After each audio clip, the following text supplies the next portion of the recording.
Hey everyone, I'm Miles. I'm an independent game developer from Missouri, and I'm taking a break from my long-term project, Escher, to team up with my friend Phil, who's a fellow game developer and a talented programmer, on a new project that we've been wanting to do for a while, where we try to make a complete game, start to finish, and bring it to market within about a month. This video is the first in a series of what we plan to be weekly devlogs, showing off our progress. And by starting now, we're aiming to have the game released before the end of the year. When we started work last Monday, we knew that we wanted to make a game in a month, but we didn't actually know what game we wanted to make. So we spent the first day brainstorming and deciding on a game design.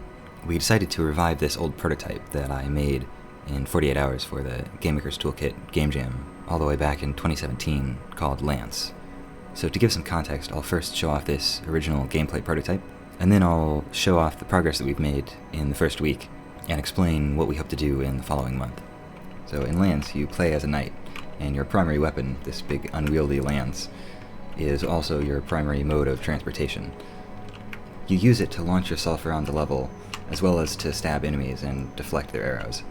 And the full game is physically simulated, which leads to some pretty fun emergent scenarios like... And everything in the game is properly physically simulated, which leads to some fun scenarios, like tossing around the bodies of your fallen enemies, or skewering your enemies on your lance and using them as a meat shield.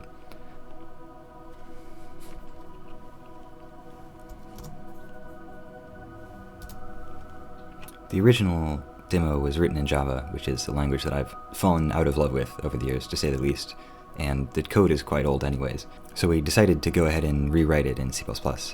We started with some base code that I pulled from Escher. We're using SDL2 for the platform layer, the SoLoud library for audio, and Dear ImGUI for editor tools UI. We considered dropping Box2D and writing our own physics. Box2D is written in a very heavily object-oriented style, which somewhat conflicts with the very straightforward imperative programming style that Phil and I are fond of.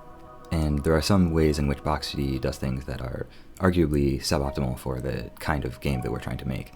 But ultimately, we decided to stick with Box2D for now, given the tight deadline, and the fact that neither of us have experience yet in writing a general-purpose physics engine.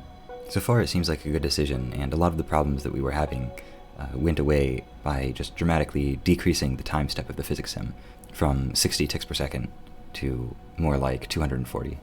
And if we're still having problems, we can always increase the granularity of the physics sim even further. For all its problems, Box2D is a fairly performant library, and so there's a lot more performance headroom than you might expect. As for what we have planned, we want to improve the game with a better campaign of levels and better art and sound, of course. But the main way we want to expand on it is by adding network multiplayer to allow playing PvP or co-op with a friend or maybe three. I think the kind of silly nature of the movement and combat mechanics could really shine with multiple people playing together and just really creating chaos. I realize it's a bit of an ambitious plan for a one-month game, but I'm fairly confident we can pull it off. By now, we're about a week into development, so let me show you what we have so far. You can see that we've implemented the lance movement mechanics. We actually spent a fair amount of time trying to really get the game feel of this right. So there were a number of problems and annoyances with the controls in the original game that we wanted to mitigate and fix. It turned out to be surprisingly difficult to create a control scheme for a game like this that feels really robust and just good to mess around with. Ultimately, we settled on two different control schemes that the player can choose between. The first is the most similar to the control scheme in the original Java prototype. As you can see, the basic idea is I just move the mouse around the screen and the lance points in the direction of the mouse. Seems easy enough, but there were a number of annoyances with the old control scheme that we've tried to fix in various ways with the new one. First of all, you can see in this original prototype that the lance points to the mouse cursor's actual position on screen. We're just getting the operating system's mouse cursor position and trying to interpolate the lance towards that. This means that the player has to be stuck in the exact center of the screen at all times. Otherwise, as they moved around the screen, that would affect the direction that the lance is pointing, even if the player isn't actually moving the mouse, which feels pretty bad. In the new game, we solved that problem by creating a virtual mouse cursor, which is controlled in world space relative to the center of the player. That way, the player can move around on screen, and the camera can even zoom in and out, as you can see it doing here, and that doesn't affect the mouse controls at all. The mouse controls are perfectly consistent regardless of what the camera is doing. Another problem with this original prototype is that oftentimes to move around a level, you want to be swinging the lance in circles around the player. That means swinging the mouse in circles around the player. If you're drawing imperfect circles, you can very easily end up in a situation, if you're not paying perfect attention to the actual on-screen position of the mouse cursor, where the circles that you're drawing drift away from the player until eventually you're just sort of like flailing the lance in a particular direction instead of, cleanly rotating it around. And in general, I just found having to keep track of the absolute position of the mouse on screen to be kind of an annoying way to play, so I wanted to fix this. The solution we came up with in the new game is to limit how far this virtual mouse cursor can get away from the player. So you can see if I try to move the mouse cursor further and further left, I eventually just hit a limit and I can't go any further. That way, as long as I'm drawing sufficiently large circles around the player, I can just keep moving the mouse around and around and around and not worry about the position of the mouse drifting across the screen because of some imperfection in my circles. There's also an internal radius to prevent you from getting the mouse too close to the center of the player, which is another situation that tends to cause confusion and cause the lance to flail around in ways that you don't necessarily expect. One of the challenges that was present even in the original game is that you can't track the mouse cursor exactly with the lance. If you did, you could imagine just, moving the cursor down arbitrarily fast and generating an arbitrary amount of force to push off the ground with, and you just launch yourself into space. And the solution to that is to keep the lance and the player as separate physics bodies and attach the lance to the center of the player with a motor joint. And by limiting the maximum amount of torque that the motor joint is allowed to apply, you limit the force with which the player can push themselves and are able to get consistent gameplay results. So you can see if I push myself out the box and then push myself again, regardless of how exactly I move the mouse and what speed exactly I go to the same height. You can see that this creates kind of a bouncing effect in a lot of situations where the lance essentially acts as a spring. Here you can see, even though I'm not moving the mouse at all, the player character is sort of bouncing up and down against this box with the lance.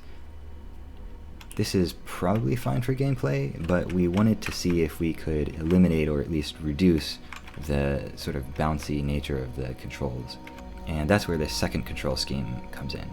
You can see that the virtual cursor is gone. Instead, my relative mouse movement at any given motion directly controls the state of the lance. Conceptually, it's sort of as if the minimum and maximum radius that I showed before for the virtual mouse cursor are just exactly the same value. So the mouse ends up being clamped at some specific distance away from the player at all times.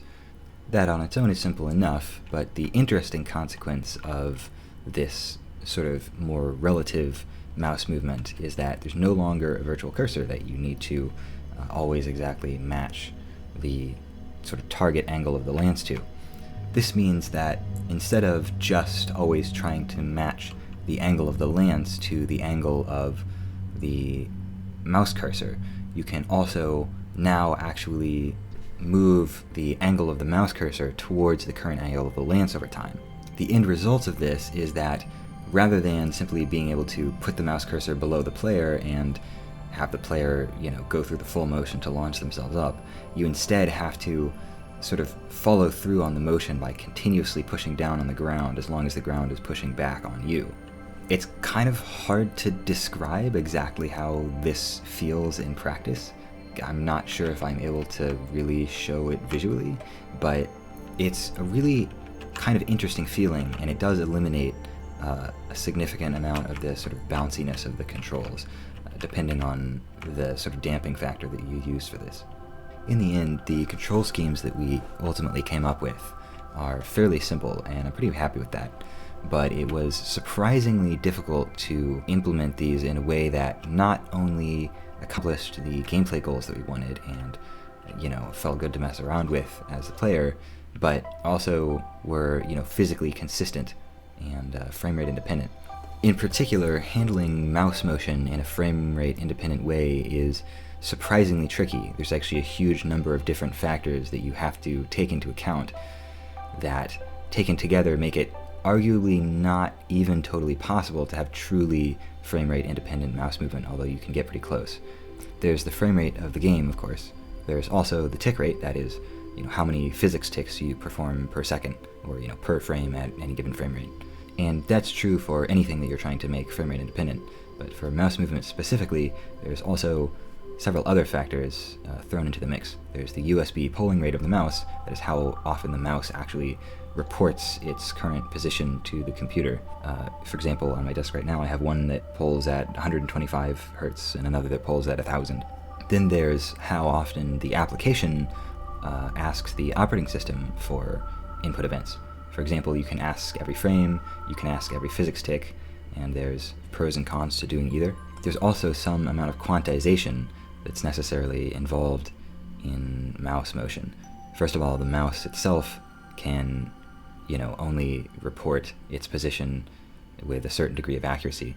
Second of all, depending on how you're receiving the information about the mouse motion from the operating system, it might already be quantized into an integer number of pixels. And for very slow movement, or for even fast movement, if you're pulling the input fast enough, that can cause what would otherwise be a series of, smooth mouse vectors from frame to frame to instead be reported as the mouse moving, up by 1 pixel, and then right by 1 pixel, and then up by 1 pixel, and then up by 1 pixel, like intermittently on various different frames.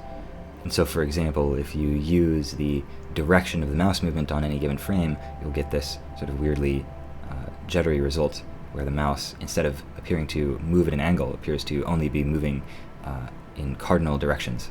And the faster you pull the mouse, the worse that problem gets. And so it might seem like just pulling faster is better, but depending on your use case, that's not always the case. There's also the question if your physics tick rate is higher than the frame rate. For example, if the frame rate is, say, 60 frames a second, and you do 240 physics ticks per second, there's the question of when those ticks actually happen during the frame, because they're not evenly distributed in time over the course of, the entire 60th of a second. In fact, because you first do all of your physics ticks, and then you render, your physics calculations actually end up bunched up right at the beginning of any given frame. So repeatedly pulling for input in each physics tick doesn't even really make sense if you think about it, because, well, you're not going to get very up-to-date values. Chances are every single one of these ticks is happening within the same, 1 millisecond cycle of when the mouse even reports its position to the operating system. In which case, in practice, you actually can't really do much better than getting mouse inputs once per frame. Phil's also been working on some snazzy editor tools. In the prototype, I just loaded levels directly from image files, which resulted in obviously very blocky terrain. But for the new version, we want to have a lot of control over the level design, and so he's been working on some very fluent editor controls for manipulating these terrain shapes. And we've made sure that the physics works with these arbitrary shapes as well. That's all we've got for this week. I hope I'll see you around again for next week's devlog. And in the meantime, I'm hoping to be able to stream a lot of the development of the game on Twitch, and the link for that will be in the description. Anyway, until next time, I'll see you around.